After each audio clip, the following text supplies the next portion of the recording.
Bismillahirrahmanirrahim.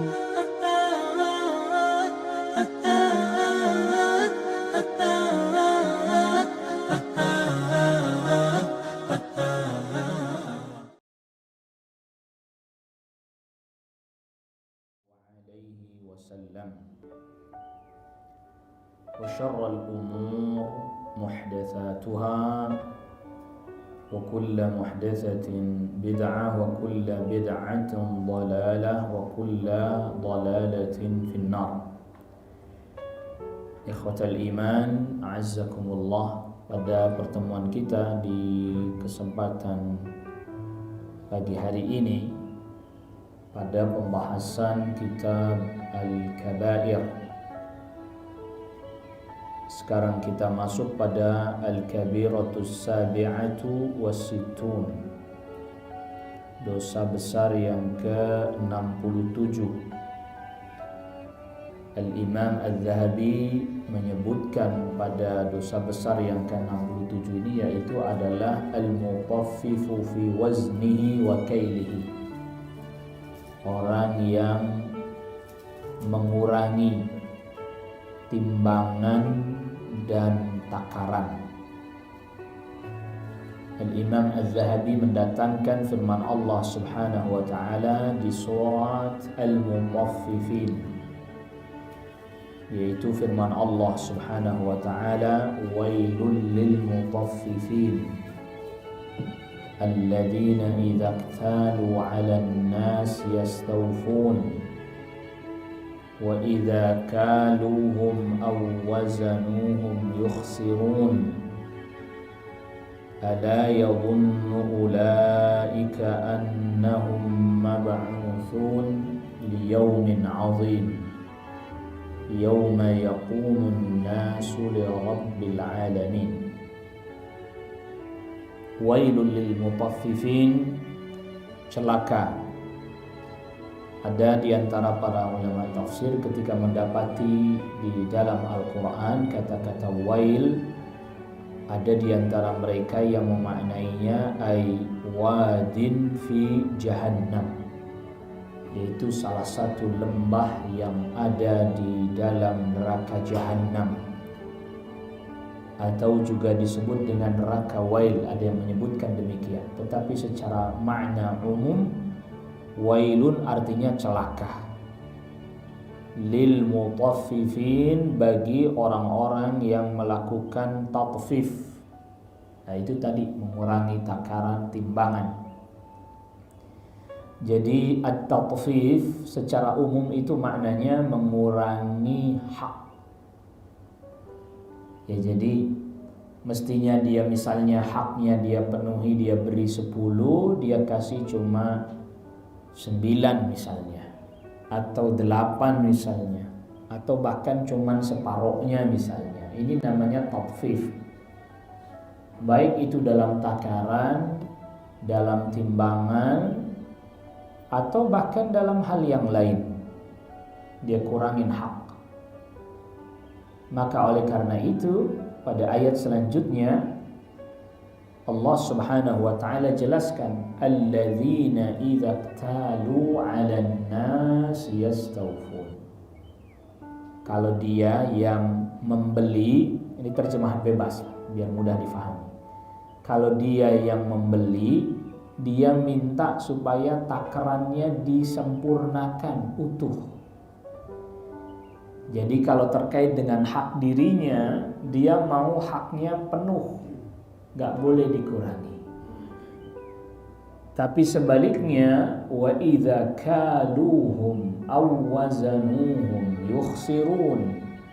Kalau orang lain yang beli, dia yang jual, maka dia kurangi takaran dan timbangannya. Nah, di sini ada makna yang terkandung tadi kita sudah isyaratkan.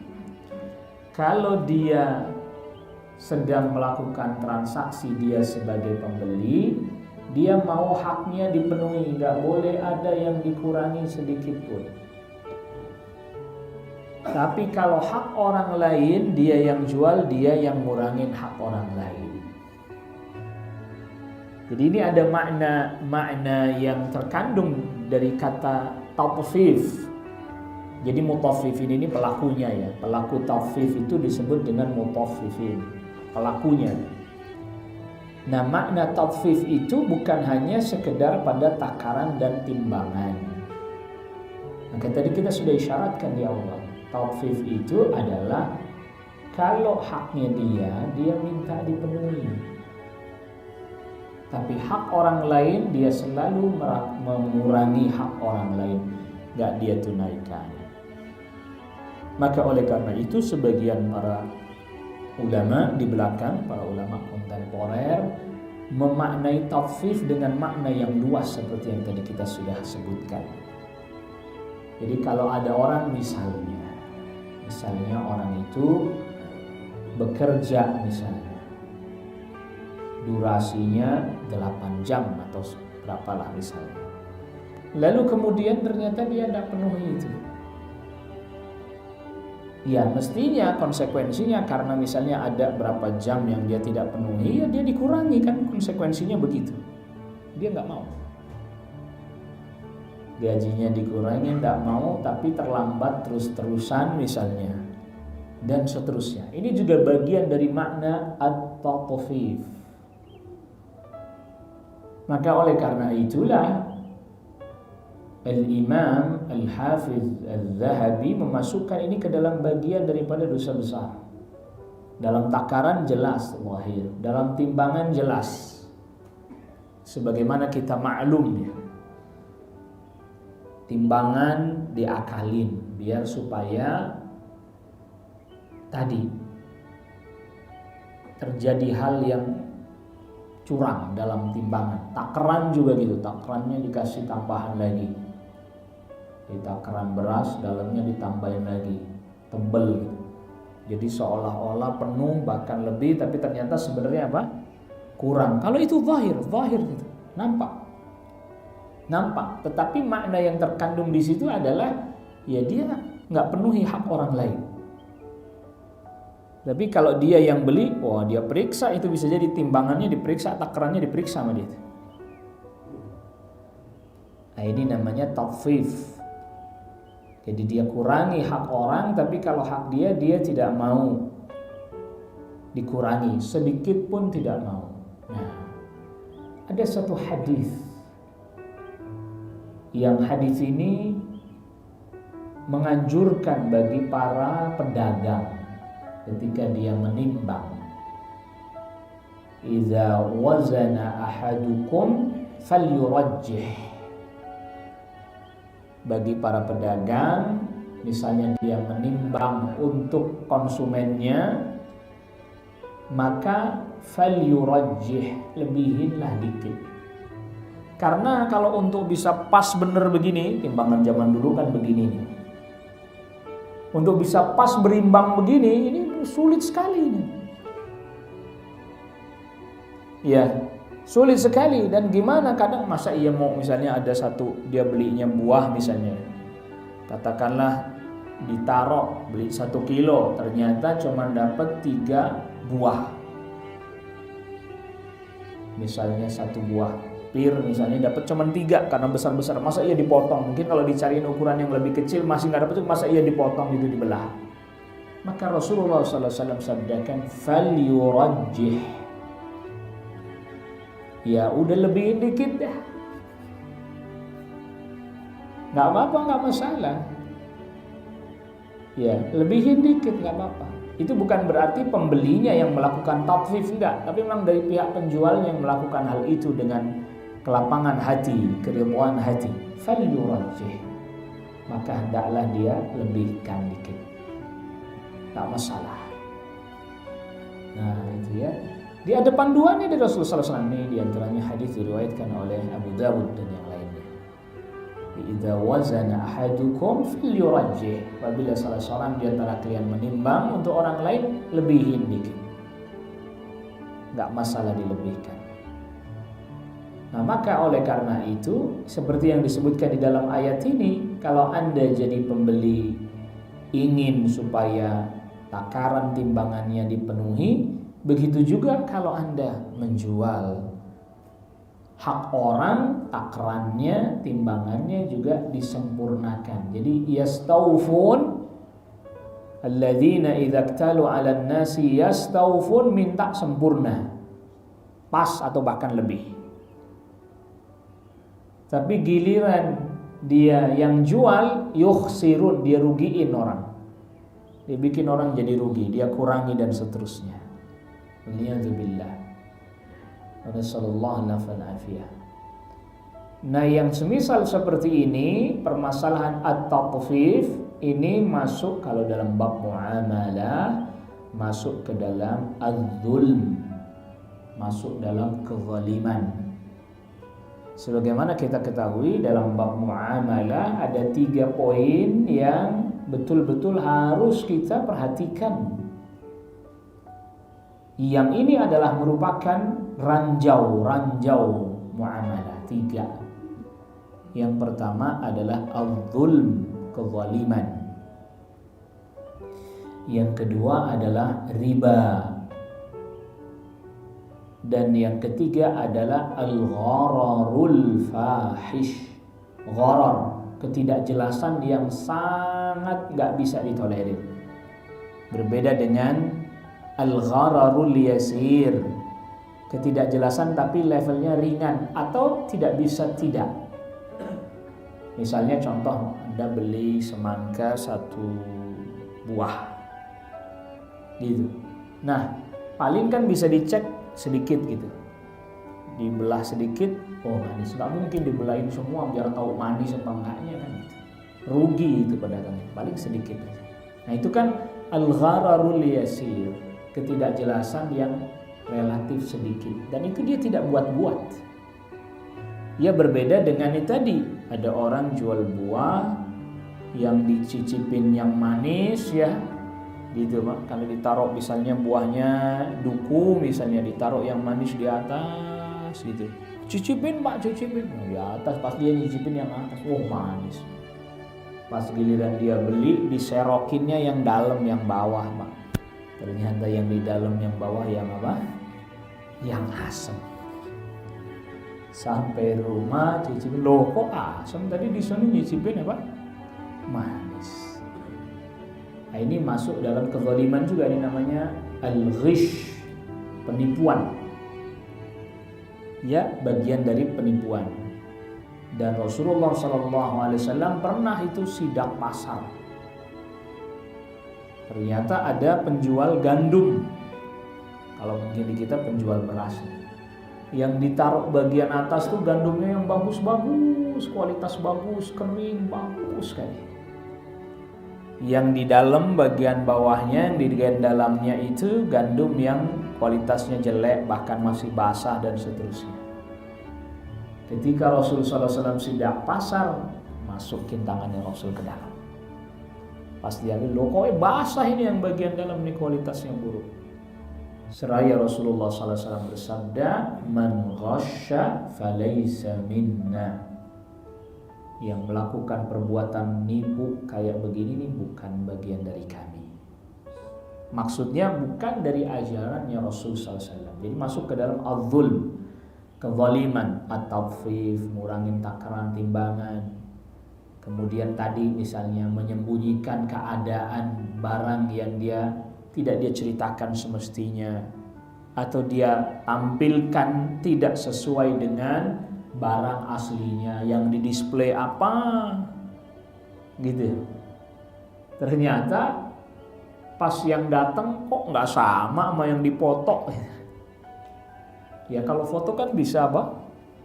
Diedit-edit ya, bisa diedit-edit. Pas di foto barangnya bagus Pak, set, waduh, didisplay di marketplace. Wah keren, bagus nih kayaknya nih barangnya. Harganya pun apa? Murah. Makanya Anda juga jangan pakai begitu, murah tapi barang bagus, gimana itu? Iya kan gitu. Akhirnya pas beli nyampe, ya kok begini? Nah, tidak sesuai dengan ekspektasi. Oleh karena itulah tetap di dalam pertama yang perlu kita ketahui di sini, tetap dalam hal ini sebagaimana tadi Rasulullah SAW lakukan, bahwa pemerintah dalam hal ini sebenarnya punya tanggung jawab untuk melakukan sidak pasar, menindak mereka yang melakukan kecurangan-kecurangan baik dalam takaran, dalam timbangan, termasuk tadi ya memanipulasi, yang menampilkan sesuatu yang tidak sama seperti hakikatnya barang tersebut. Tetap jadi harus diregulasi yang seperti ini. Artinya bahwa regulasi tentang permasalahan seperti ini sudah datang dari Islam ada. Termasuk ini tadi tafwid. Maka oleh karena itu perlu dilakukan terus menerus secara kontinu, tadi dicek ini orang dagang di mana, pasar terutama. Karena ini termasuk bagian dari kehidupan manusia yang gak bisa dilepaskan, pasarnya. Oleh karena itulah sahabat Umar ibn Khattab radhiyallahu an pada masa kekhalifahan beliau langsung turun sidak pasar. Seraya beliau katakan, la yattajiru fi suqina illa man faqiha. Ada yang bacanya man faquha.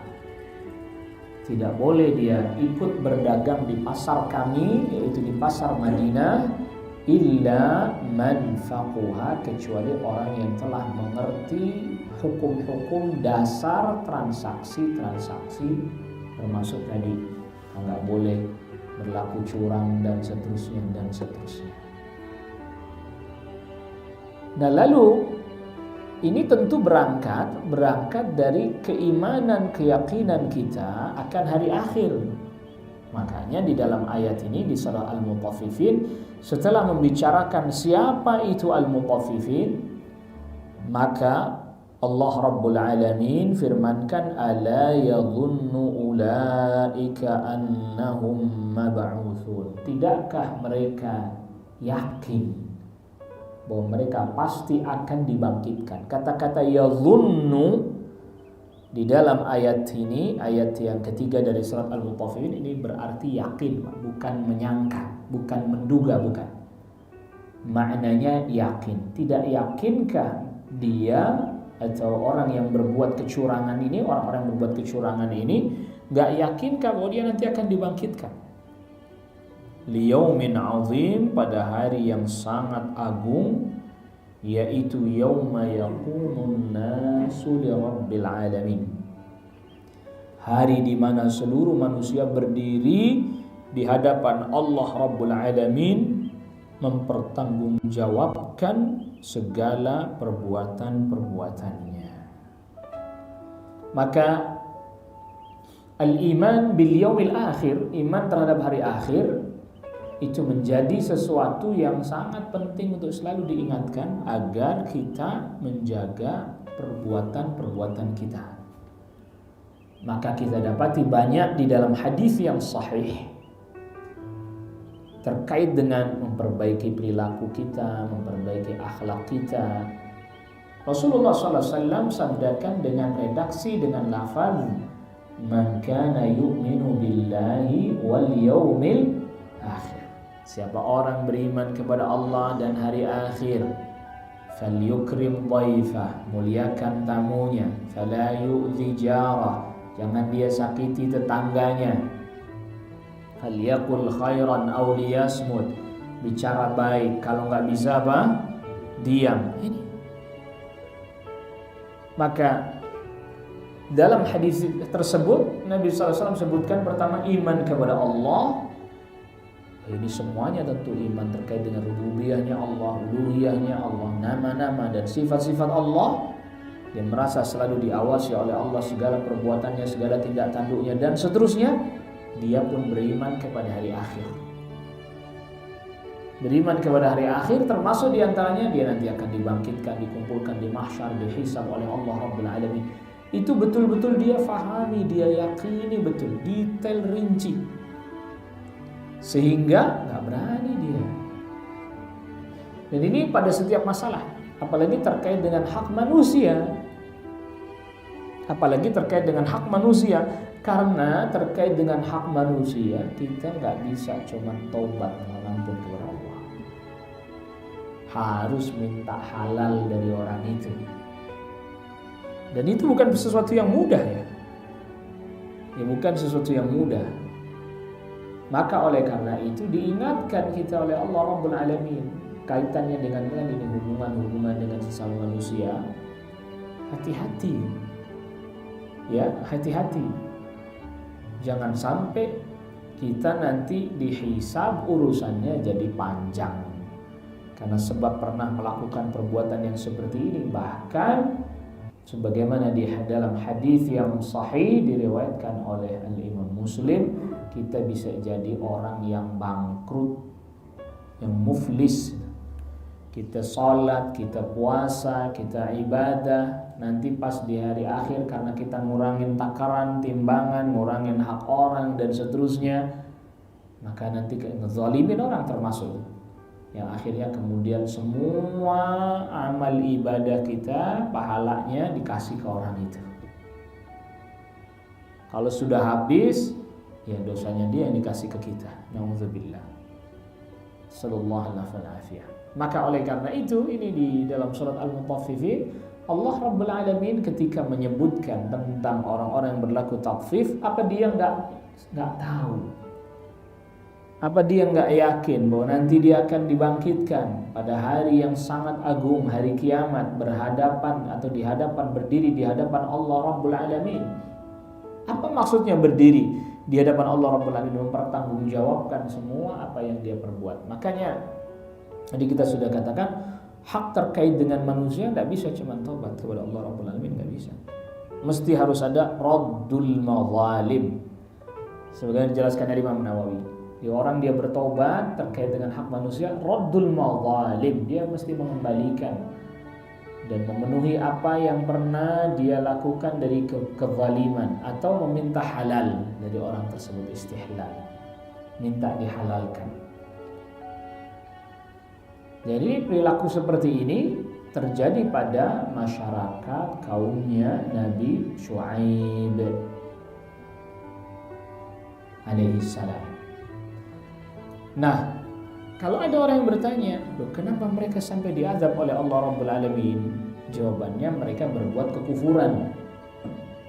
Mereka berbuat kekufuran, mereka berbuat kesyirikan, lalu kemudian mereka pun berbuat ini tadi kecurangan, ngurangin takaran dan timbangan. Dan mereka menganggap perbuatan mereka mengurangi takaran timbangan itu sebagai perbuatan yang boleh, halal. Ini kufur kan? Ya sebagaimana kaumnya Nabi Lut, itu dia memang mereka melakukan perbuatan sodomi lah, luti. Ada yang menyebutnya liwat. Mereka bukan hanya melakukan hal itu, tapi meyakini itu boleh. Keluar dari Islam. Murtad. Orang yang meyakini perbuatan yang jelas-jelas haram itu boleh, bisa keluar dari Islam. Kufur. Murtad. Na'udzubillah. Nasallallahu alaihi wasallam. Jadi maksiatnya itu sendiri dosa besar. Tapi dia yakini perbuatan itu boleh, nggak apa-apa, itu mengeluarkan dia dari keislaman. Itu yang harus kita ingat.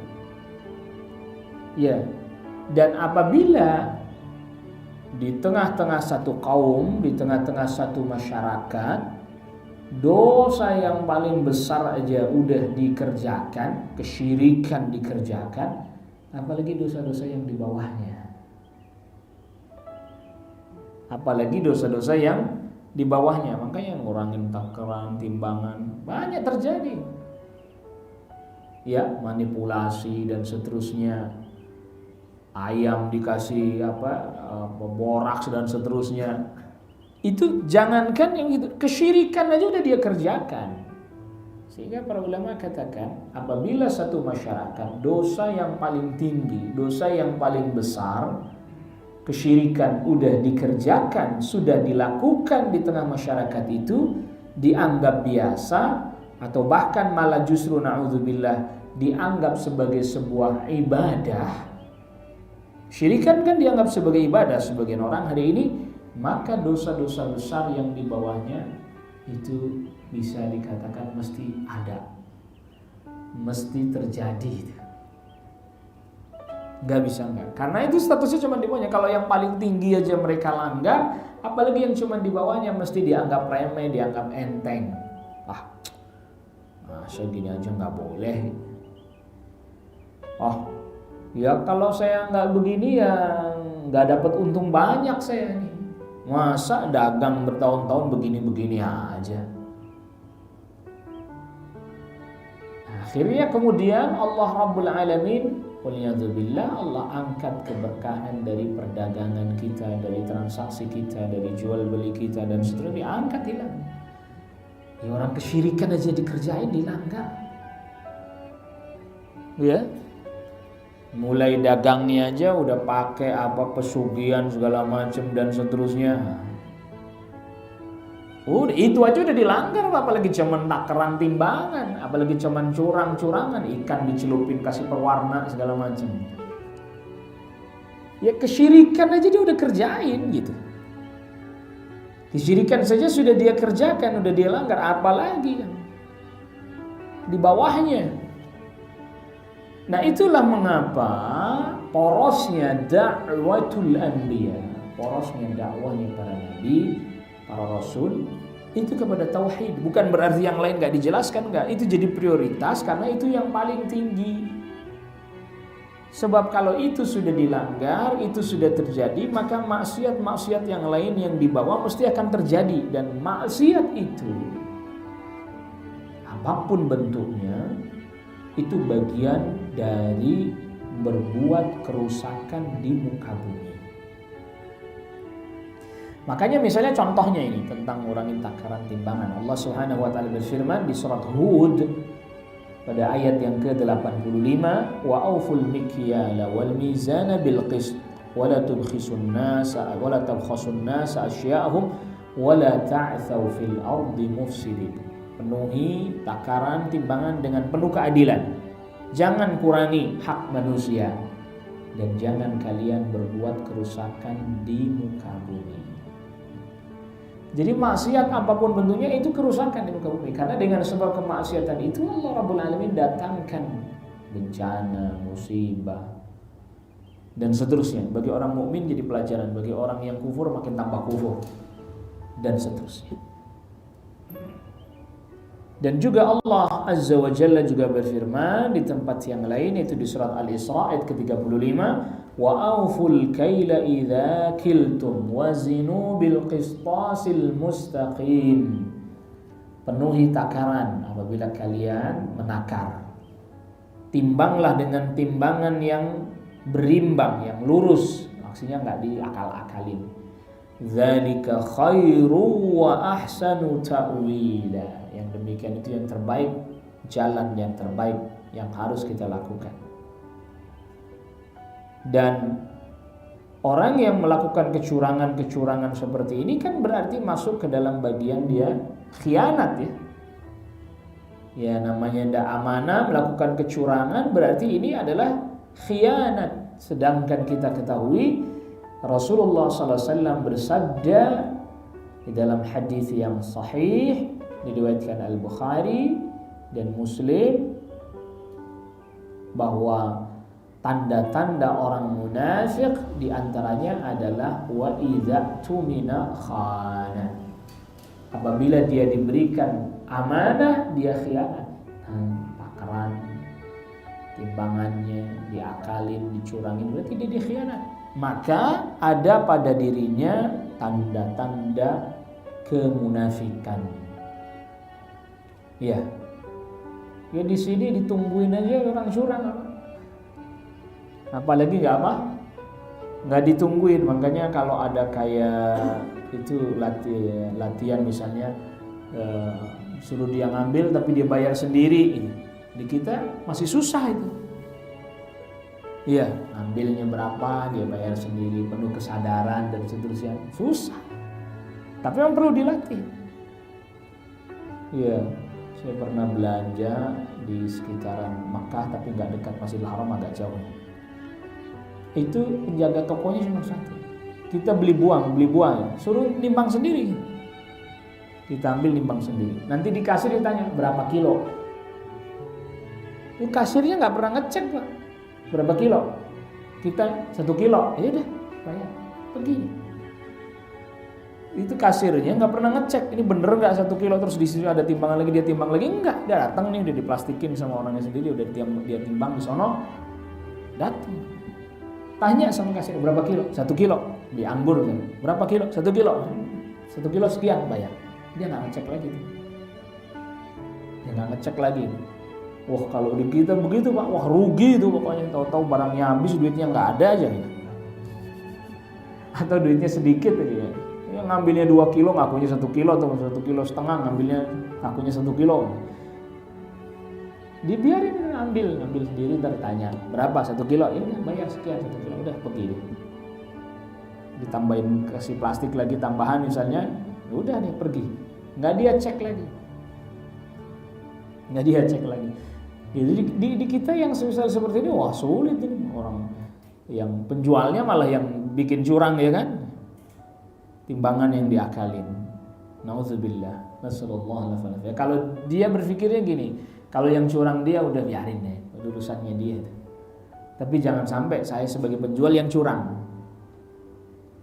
Nah, maka ini bagian daripada al-zulm, bagian daripada kezaliman. Dan Rasulullah SAW sabdakan, al-zulmu zulumatun yaumal qiyamah. Kezaliman ini akan menjadi kegelapan bagi pelakunya pada hari kiamat. Dan tentu Allah Rabbul Alamin akan cabut keberkahan dari orang yang melakukan perbuatan yang seperti ini. Sehingga para ulama katakan bahwa wa inna qalilan minal harami yutlifu katsiran minal halal. Sesungguhnya yang sedikit dari yang haram itu bisa ngerusak yang banyak yang kita punya walaupun dari yang halal. Ini jangan dicampur-campur. Kita dapat dari yang halal gara-gara dimasukkan sedikit dari yang haram, rusak semuanya, naudzubillah. Ya. Karena apa? Ini Al-Imam Ibnu Farhun di dalam salah satu tulisan beliau yang namanya kitabnya Az-Zahir fi Bayani ma yujtanabu minal khaba'ithis saghair wal kaba'ir. Ini jelas tentang dosa besar juga.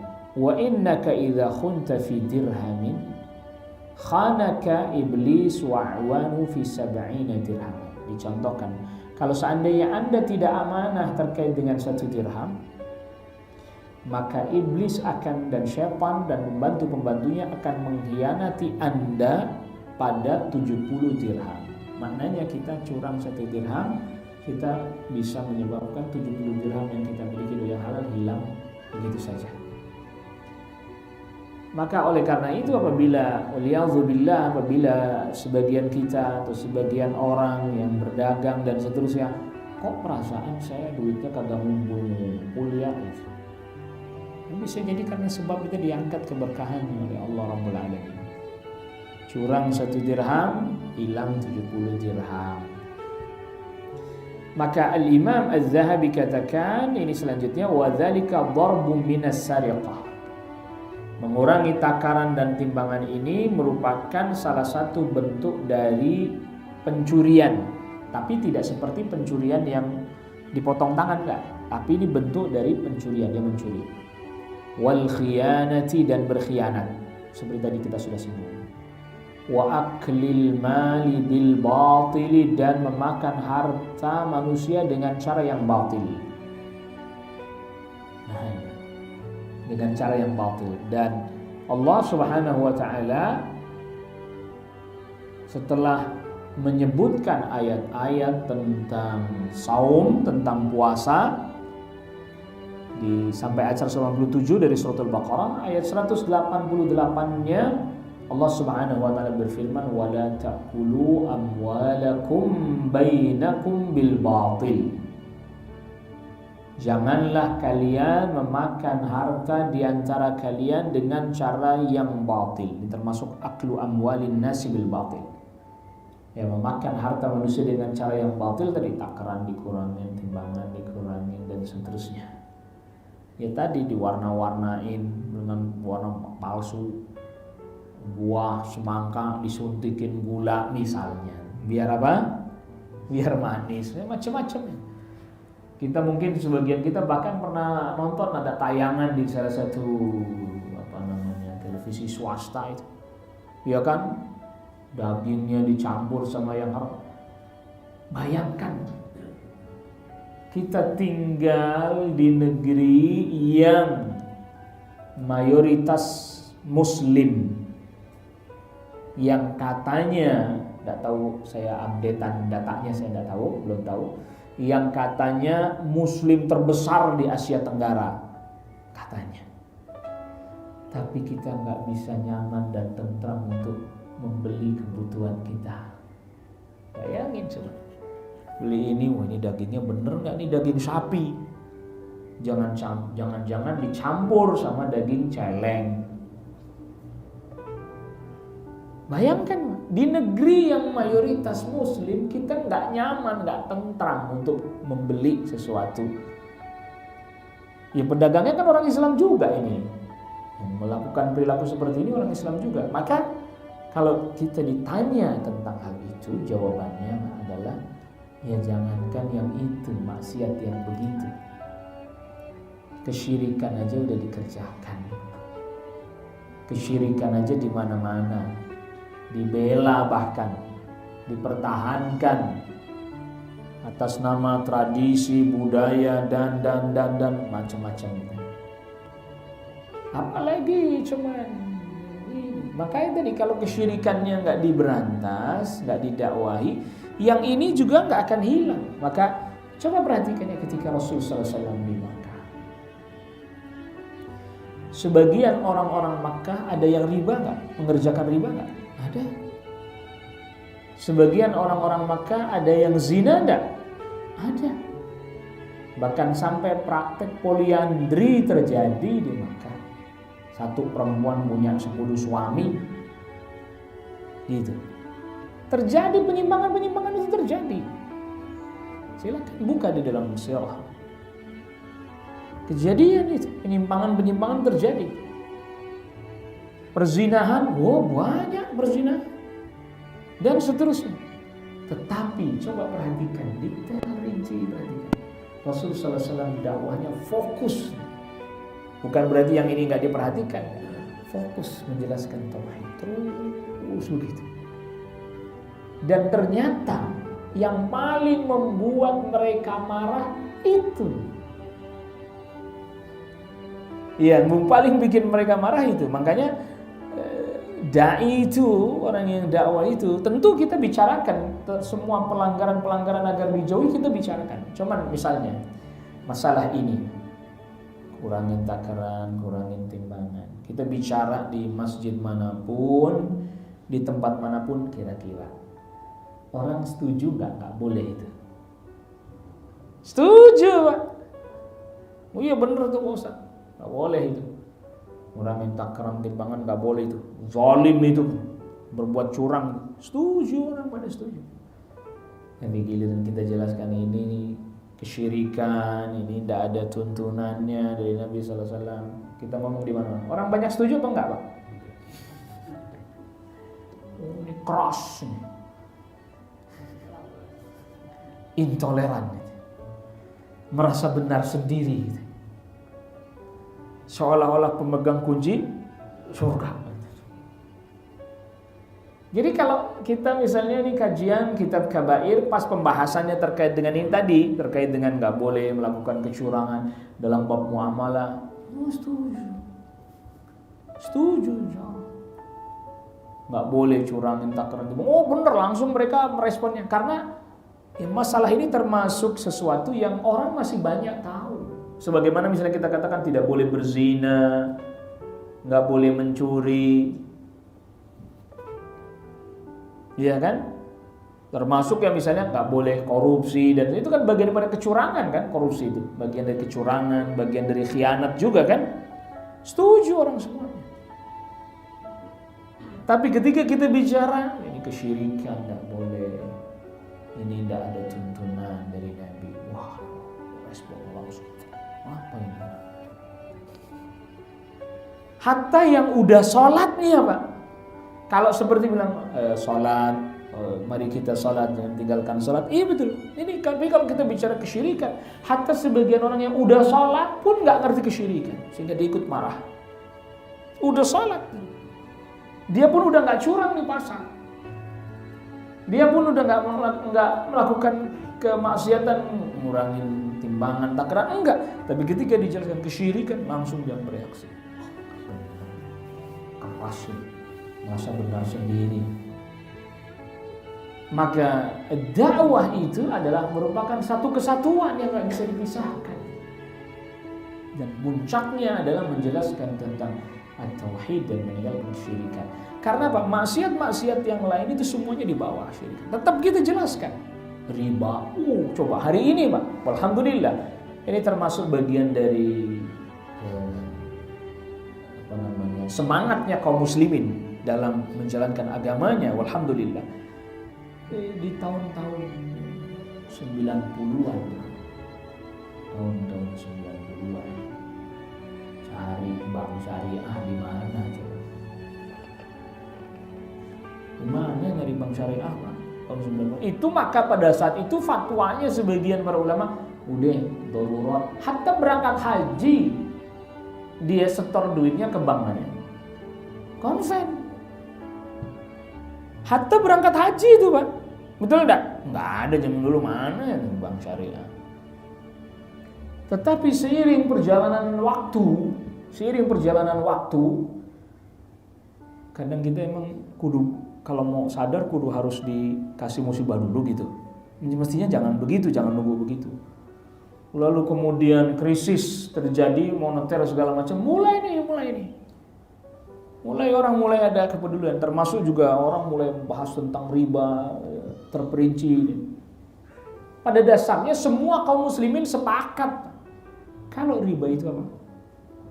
Haram, sepakat. Kalau dia nggak bilang haram, kufur dia keluar dari Islam. Sepakat. Cuman yang menjadi masalah adalah detail-detailnya, gimana yang riba, yang kayak bagaimana, yang enggak, yang kayak gimana, kan gitu.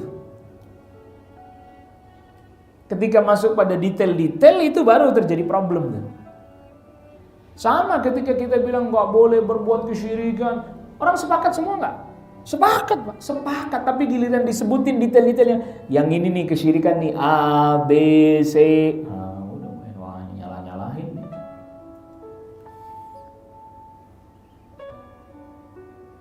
Ya kalau yang seperti sedang kita bahas ini mahallut ittifaq. Semua orang Islam sepakat. Enggak ada, coba Anda tanya orang Islam. Berbuat curang, ngurangin takaran timbangan itu boleh? Enggak ada. Niscaya ya kecuali dia udah rusak fitrahnya. Enggak ada kita dapetin orang Islam bilang begitu. Ya boleh ngurangin takaran timbangan, boleh. Enggak ada. Semuanya sepakat. Semuanya setuju. Bahkan ada sebagian orang Islam yang sangat ketat sekali Pak dalam bab ini. Yang tadi kita sudah sebutkan, saya terlupa ada satu tayangan di salah satu televisi swasta, tapi saya terlupa. Ya biasa kan di negeri kita kadang dakwah itu tajuknya dalam bentuk tayangan, dalam bentuk film, dalam bentuk sinetron dan seterusnya. Saya pernah lihat sekilas lewat gitu. Pas bagian itu secara khusus.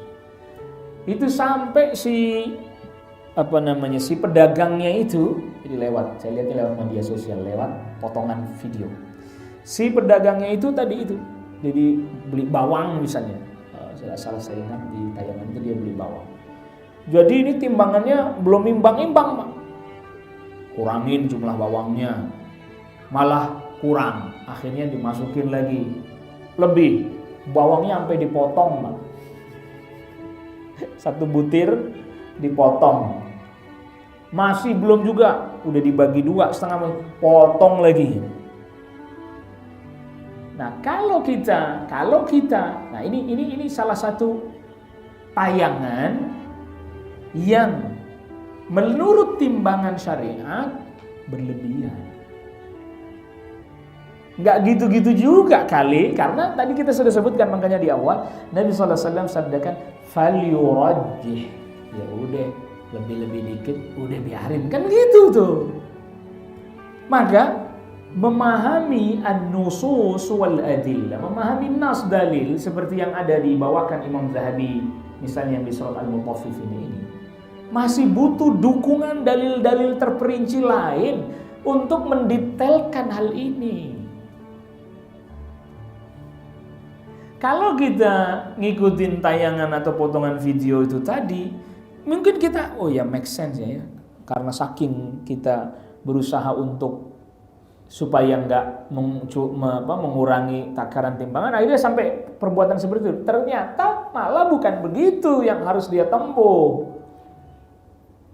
Yang dia tempuh adalah seperti yang Rasul sabdakan, falyuraji, lebihin dikit, nggak terus belah. Bawang Pak 1 butir kan nggak besar juga, bawang merah lah itu, set separuh, masih juga belum imbang juga, set lagi. Mau dibelah sampai berapa ini? Nah, artinya bahwa sebagian kita yang ingin saya angkat dalam hal ini, sebagian kita dalam bab contoh seperti ini sampai sedemikian ketat, bahkan melampaui apa yang Rasul telah tuntunkan, lebihin dikit. Artinya tayangan ini diterima, artinya bahkan sampai di like oleh orang banyak. Hari ini kan media sosial kan begitu kan ya. Akhirnya kan memunculkan satu pemahaman, oh kayak gitulah caranya. Padahal caranya Rasul udah atur, lebihin aja udah dikit, nggak apa-apa. Berarti kan nggak ngurangin dong orang dilebihin. Tapi di saking pengen pasnya akhirnya dipotong-potong. Lihat bagaimana tayangan ini menyampaikan satu pesan sebenarnya. Apa pesannya? Untuk urusan itu sebagian orang sangat detail sekali. Sangat detail. Bahkan sampai sebagiannya telah melampaui panduan dan tuntunan yang datang dari Rasulullah SAW. Tetapi giliran urusan tauhid dan syirik gak mau detail. Bahkan sebagiannya naudzubillah gak mau tahu. Masa begitu aja gak boleh, masa begitu aja dilarang, masa begitu aja musyrik ada ini, apa-apa orang musyrik semua, gak ada yang Islam. Padahal kita jelasin perbuatan, bukan lagi vonis orang. Ya, kita sedang menjelaskan apa? Perbuatan, bukan lagi vonis orang. Mungkin dia belum tahu, mungkin dia belum mengerti. Karena seperti tadi kita sudah katakan, kita bisa jadi tahu dalam masalah yang global, tapi tidak tahu atau belum mengerti, belum paham dalam masalah yang terperinci detail-detail. Seperti tadi kita katakan, kita jauhi kesyirikan global, semua orang setuju, akad orang Islam setuju. Mari kita mengikuti Nabi SAW, semua orang Islam sepakat, nggak ada yang nggak sepakat. Tapi giliran masuk pada pendetailan kasus-kasus, nah ini kemudian jadi perbincangan. Nah itu makanya terkait dengan mengurangi takaran timbangan dosa besar, Imam Zahabi wallahualam nggak panjang-panjang tuh Pak nyebutinnya. Ya, Anda lihat di buku terjemahan pendek dong. Kenapa Ustaz penjelasannya jadi panjang? Di bukunya cuma pendek begitu doang. Karena ini di antara hal yang orang sudah paham, orang banyak mengerti, tetapi ada tetapinya. Masih banyak juga yang melanggar kan? Masih banyak yang melanggar kan? Melanggar. Tetapi ini masih pada tahapan, pada taraf yang kita bukan berarti mewajarkan maksiat, pada taraf yang mendingan gitu. Kenapa? Orang paham bahwa itu haram. Tapi kalau kesyirikan udah ngelanggar, dia tidak paham kalau itu nggak boleh. Dia nggak ngerti kalau itu kesyirikan. Malah jadi sebaliknya, dia menganggap itu adalah sesuatu yang ibadah baik. Nah, maka saya ingin coba, ada satu ulama, saya sedang tidak teringat apakah Syekh Tahir bin Ashur atau yang lain. Ada satu kasus. Ada orang kafir mau masuk Islam. Ada orang kafir mau masuk Islam. Lalu dia tanya kepada salah seorang syekh, ya syekh, saya mau masuk Islam ya syekh. Tetapi ada satu hal yang ya boleh dibilang jadi semacam syarat lah buat saya lah. Ya gimana? Saya mau masuk Islam tapi syaratnya saya mau tetap minum khamr. Oh nggak bisa. Anda kalau masuk Islam harus tinggal khamr. Nggak bisa. Akhirnya orang itu gagal masuk Islam, nggak jadi masuk Islam lah. Masuk Islam nggak boleh minum khamr. Gimana Anda menyikapi hal ini? Kalau orang itu mengerti prioritas, dia masuk Islam. Soal minum khamr, ya udah urusan nanti, Anda masuk Islam aja dulu. Urusan nanti, Anda masuk Islam dulu. Karena dia masuk Islam, tapi dia minum khamr, itu dosa besar nggak minum khamr? Dosa besar. Tapi diingatkan, dikasih tahu tetap. Udah ntar urusan nanti. Karena yang prioritas adalah kufurnya dulu dia tinggalin kan. Ya kalau dia dari jadi contohnya kayak tadi, udah nggak bisa, pokoknya Anda nggak bisa masuk Islam. Kalau masuk Islam harus tinggal khamr sama sekali, tinggalin sama sekali. Oh, kalau begitu dia nggak jadi masuk Islam. Maka dia mati, kalau dia mati tetap dalam keadaan kufurnya. Lebih berat lagi. Maka di masa Rasulullah SAW kan ada pemuda, dia udah masuk Islam tuh, dia bertauhid, tapi masih minta izin sama Rasul supaya boleh berzina. Ya Rasul izinin saya mau zina nih, kayaknya saya hobi ini gak bisa tinggalin yang ini nih. Mantap betul nih. Para sahabat melihat tuh marah, orang gak bener. Dan entah. Ya Rasul bukan berarti membenarkan zinanya, bukan. Tapi Rasulullah SAW kemudian mengedukasi dia sampai akhirnya kemudian dia jadi meninggalkan zina. Ini yang disebut tadi prioritas ya. Prioritas dalam hal ini. Jangan dibalik gitu. Jangan dibalik. Yang kesyirikan udah gak usah kita sentuh-sentuh, nanti orang marah. Jangan. Tetap kita cari kemasan atau penjelasan yang orang bisa mudah paham, orang bisa mudah mengerti. Ya, karena itu yang prioritas. Tentu tidak kita lantas katakan itu juga boleh enggak. Tapi ya udah nanti aja lagi. Bahas lagi, itu namanya tahapan, ada bertahap. Enggak langsung orang masuk Islam langsung mau ideal semuanya, langsung misalnya dia tadinya biasa minum khamr langsung mau ideal semua. Akan menjadi berat sekali buat dirinya. Tentu bukan berarti kita juga katakan ya udah minum khamr aja, enggak begitu. Gimana nih saya minum khamr? Ntar nanti jelasin nanti. Iya. Karena saya dengar itu minum khamr haram. Iya, haram. Nanti urusannya. Dia masuk Islam aja dulu. Dengan seiring itu nanti dia belajar, lama-kelamaan akhirnya dia meninggalkannya. Tentu ingat, bukan berarti kita mengatakan khamr jadi boleh. Ya udah, yang penting Anda masuk Islam minum khamr aja. Bukan begitu. Ya udah Anda masuk Islam tapi mencuri aja terus. Enggak begitu. Tidak itu maknanya. Tetapi memprioritaskan hal yang prioritas. Ya, ini sebagian yang bisa kita bahas pada pertemuan kita kali ini. Ya, nggak ada kan pertanyaannya? Alhamdulillah nggak ada.